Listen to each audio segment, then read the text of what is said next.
Okay mga idol, good day, magandang araw sa inyo mga idol. May ipapakita lang ako sa inyo. Pagka magpapagawa kayo ng motor, ingat-ingat kayo sa mekaniko nyo. Dapat yung mekaniko nyo yung mapagkakatiwalaan nyo talaga. Katulad nitong keyblade na to, ayan yung keyblade nyo. Pinagawa to sa labas. Sa labas. Ayan ang nangyari, pinapalitan ng CDI. Pinapalitan ng CDI, ayan o, ito yung original na CDI, ito. Ito siya, ito yung pinalit, 4 pins. Ayan. Pinagawa na to sa labas ha, tapos dinala lang sa akin kasi nga, delay yung supply, yung takbo niya. Ayan, makita nyo. Ito yung original na socket. Ngayon, pinagpuputol yung wire, nilagyan ng bagong socket. Ito yung bagong socket na nakalagay. Ayan. Nakakabit natin yung 4 pins. Kakabit natin yung 4 pins. Start mo, sir. Yan. Under siya, di ba? Under siya. Patay mo ulit, sir. Kakabit natin yung original na CDI niya.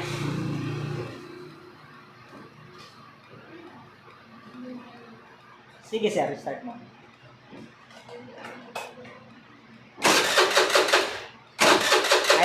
Ayaw mandar. Hindi siya andar. Ngayon, ang ginawa ng mekaniko na pinagdalan nila, siyempre ayaw mamandar. Pinalitan ka agad ng CDI. Bumili ka agad ng bagong CDI, 4 pins. Hindi pinagpuputol ang wire. Gagaling, Gagaling, pinagpuputol ang wire. Hindi muna nag-check kung may loose connection lang, di ba?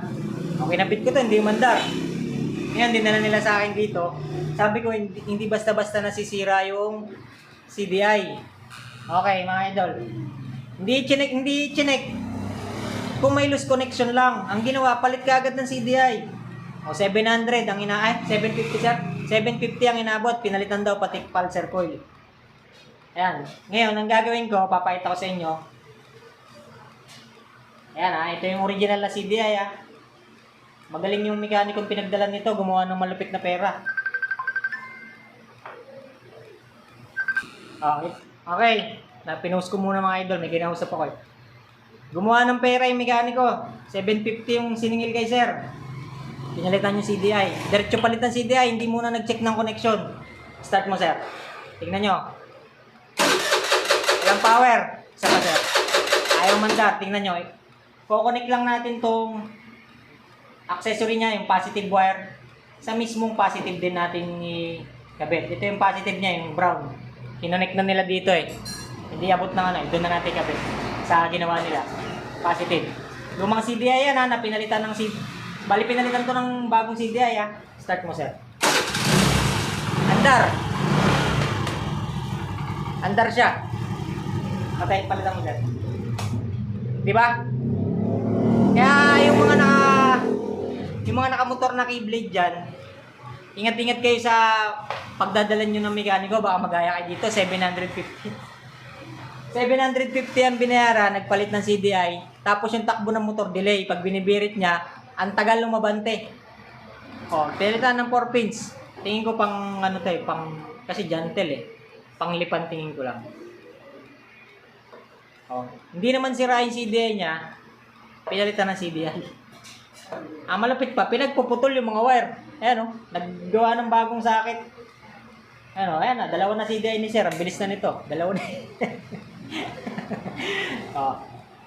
Ayan. Doon naman sa mga mekaniko dyan, ayusin nyo naman yung gawa nyo. Huwag naman yung pera-pera. Buo pa yung CDI ni sir. Pinabili nyo na ng bago, pinalitan nyo na. Hindi kayo nag-check muna ng connection. Pinagpuputol nyo pa yung mga wire, di ba? Diyan kasi nagsisimulang pumangit yung wirings ng motor pagka nagsisimulang magputol-putol. Diba? Hindi naman problema yung CDI. Palit na CDI. Sayang naman. Gastos. Kawawa yung customer. Ayan si Zero.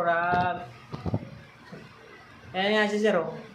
Ang problema na nga dito dahil pero mo yung budget nila saktong-sakto lang. Tapos 750 sablay. Ngayon dinala dito bayad na naman sila ngayon. Pero hindi na natin sisingilin ng sobrang laki, sir.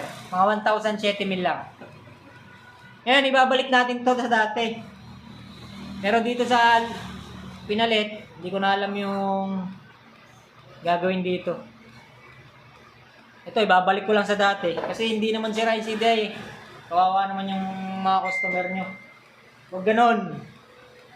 Sobra sa... Tignan nyo, pahirap yan. Oh. Yung ginawa nyo sa customer. Oh. Dalawang salpahan ng CDI. Under naman siya eh. Loose connection lang yung problema eh. Naglulus lang yung positive ng CDI. Yung positive supply papunta sa CDI. Naglulus lang. Pinapalitan nyo kaagad ng CDI. Okay mga idol, saan na ba tayo? Oh. Ito ah. Ito na lang payo ko doon sa mga may motor dyan na Keyblade. Siguraduhin nyo na yung mekaniko nyo eh, kaya niyang gawin tong gantong motor. Or mapagkakatiwalaan nyo siya. No, kasi ito, yung CDI nito, battery operated siya, no? Bali, positive supply siya. Ang sinusupply dito, hindi galing sa stator, hindi siya, ano, kasi di ba yung sa ibang motor, alternating current ang pumapasok dyan. Tapos kino-convert niya lang yan. Dito, positive supply siya. DC current ang papasok dyan. Tapos isusupply niya lang yan sa may ignition coil. Okay. Baguhin natin to tapos ibalik natin sa dati kasi kawawa naman yung may-ari. Nakatatlong balik na siya dito. Hindi ko lang maasikaso kasi marami akong ginagawa. Bali ngayon ko lang siya naasikaso.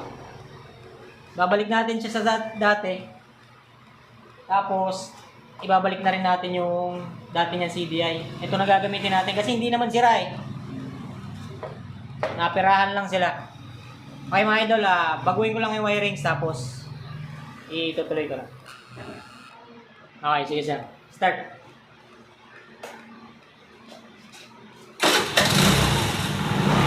Down. Ayan mga idol, okay na. Bali, binalik lang natin yung wirings niya. Binalik natin yung lumang CDI. Binalitan natin to. Yan lang ang payo ko dyan sa mga naka-Keyblade dyan or kahit anong motor. Dapat yung mekaniko nyo yung mapagkakatiwalaan nyo saka yung marunong talaga, hindi yung kung sino-sino lang. Kasi magagaya kayo dito. Ang laki ng binayaran niya, 750, hindi naman tuminong yung motor. Pinalitan pa yung pyesa, hindi naman sira. Diba? Hindi ko naman sinisiraan yung mga mekaniko na, yung mga nasa shop, no? Yung mga nagtatrabaho sa shop, mga mekaniko dyan. Hindi naman lahat. Kasi kawawa yung customer sa inyo, sa mga mekaniko na ganyan. Babaguhin na natin yan, huwag pag-uugali na ganyan, huwag puro kita yung abulin natin. Dapat yung quality nung gawa natin yung makita ng customer para balik-balikan nila tayo. Diba? 750 oh, CDI, pulsar coil. Wala namang sira. Ang sira lang yung wire. Putol lang yung ano eh. Putol lang yung connection ng positive. Pinalitan nyo kagad nung CDI. Diba? Alam nyo naman, dapat pag magsisimula kayo ng troubleshooting, i-check nyo muna yan kung may mga power, kung may mga supply. Hindi yung pagdating sa shop nyo, walang supply sa ignition coil. Sira kagad ng CDI, sira kagad ng stator. Oh, yun lang mga payo ko sa mga bago.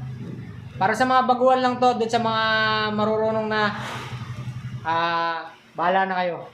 Ito para sa mga baguhan. Dun sa mga customer na nagpapagawa sa mga shop dyan, ingat-ingat kayo tapos siguraduhin nyo na marunong yung mechanic nyo. Okay, hanggang dito na lang. Maraming salamat.